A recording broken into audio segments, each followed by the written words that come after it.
দক্ষিণ কলকাতার যাদবপুরে প্রায় ৮ কিলোমিটার পথ পায়ে হেঁটে বিজেপির বিরুদ্ধে এই প্রতিবাদ মিছিলের নেতৃত্ব দেন রাজ্যের মুখ্যমন্ত্রী মমতা বন্দ্যোপাধ্যায়। মিছিলে মমতার পাশে দেখা যায় অভিনেতা ও সাংসদ দেব, অভিনেতা সোহম, কাঞ্চন মল্লিক সহ আরও বেশ কয়েকজন অভিনেত্রীকেও।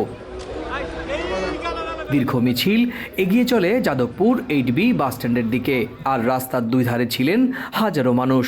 কেউ বাসার জানালা দিয়েও হাত নেড়ে প্রতিবাদে সামিল হন। মিছিল শেষে প্রতিবাদ সভায় বক্তব্য রাখতে গিয়ে কেন্দ্রীয় বিজেপি সরকারকে কার্যত তুলোধুনো করেন তৃণমূল নেত্রী। সরাসরি বিজেপির রাজ্য নেতাদের নাম ধরে কেন্দ্রীয় স্বরাষ্ট্রমন্ত্রীর কাছে টাকা পাঠানোর মতো গুরুতর অভিযোগও করেন মমতা। যদিও মমতার বিরুদ্ধেও একই রকমভাবে সংবিধান না মেনে ইডির অভিযানে বাধা দেওয়ার অভিযোগ তোলেন বিজেপি ও কংগ্রেস নেতৃত্ব। নামটা শুনলেই বাংলা করে দিচ্ছে হামলা। ৬ লাখ টাকা কে খায়? অমিত শাহ খায়, হোম মিনিস্টার। জগন্নাথের থ্রুতে টাকা যায় শুভেন্দু অধিকারীর কাছে, আর শুভেন্দু অধিকারীর থ্রুতে টাকা যায় অমিত শাহর কাছে। শুনুন, আপনাদের ভাগ্য ভালো এখনো যে আমি চেয়ারে আছি বলে না ওই পেন ড্রাইভ গুলো বাইরে বের করে দিই না।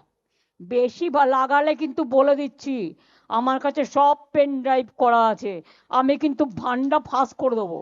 গতকাল মুখ্যমন্ত্রী সমস্ত সাংবিধানিক রীতিনীতিকে অস্বীকার করে একজন প্রশাসনিক প্রধান হিসেবে সরকারি অফিসারদের উপরে আক্রমণ করলেন, তাদের থেকে ফাইল ছিনিয়ে নিয়ে গেলেন, কারণ তিনি বাঁচাতে চান তার দলের যারা এই কোল স্ক্যামের সঙ্গে যুক্ত, যারা হাওয়ালার সঙ্গে যুক্ত, তাদের রক্ষা করতে। কেন্দ্রীয় তদন্তকারী সংস্থা কোনো একটা বেসরকারি জায়গায় রেড করতে যাচ্ছেন, সেখানে মাননীয় মুখ্যমন্ত্রী পুলিশ বাহিনীদের নিয়ে, আমলাদের নিয়ে পৌঁছে যাচ্ছেন।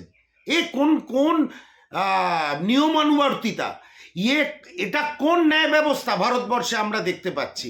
কলকাতায় তৃণমূলের প্রতিবাদ মিছিলে উপস্থিত অনেকেই কেন্দ্রীয় সরকারের বিরুদ্ধে বাংলা ভাষা ও বাঙালিদের প্রতি একচোখা নীতির সমালোচনা করেন। শুধু বাংলা না, বাংলার বাইরে যারা বাংলা ভাষা বলছে তাদেরকে বাংলাদেশি বলছে। শুধু মমতা ব্যানার্জি আর আমরা তৃণমূল কংগ্রেস মানছি না, বাংলার জনসাধারণ এটা মেনে নিচ্ছে না। হাইডলারিজমের বিরুদ্ধে বাংলা জেগে উঠেছি। ওরা বাংলাকে জানে না, ওরা বাঙালিকে জানে না। বৃহস্পতিবার সকালে পশ্চিমবঙ্গে আলোচিত কয়লা পাচার মামলায় দিল্লি ও কলকাতা সহ বেশ কয়েকটি জায়গায় অভিযান চালায় কেন্দ্রীয় তদন্তকারী সংস্থা ইডি। কলকাতার লাউডার স্ট্রিটে তৃণমূল কংগ্রেসের তথ্য প্রযুক্তির দায়িত্বে থাকা আইপ্যাকের কর্ণধার প্রতীক জৈনের বাড়িতে ইডির তল্লাশির সময় সেখানে প্রবেশ করেন মমতা বন্দ্যোপাধ্যায়। সেখান থেকে সবুজ রঙের একটি গুচ্ছ ফাইল ও কম্পিউটারের হার্ড ড্রাইভ নিয়ে আসেন তিনি। এ ঘটনা নিয়ে যদিও উভয় পক্ষই আদালতের দ্বারস্থ হয়েছে। সুব্রত আচার্য, সময় সংবাদ, কলকাতা।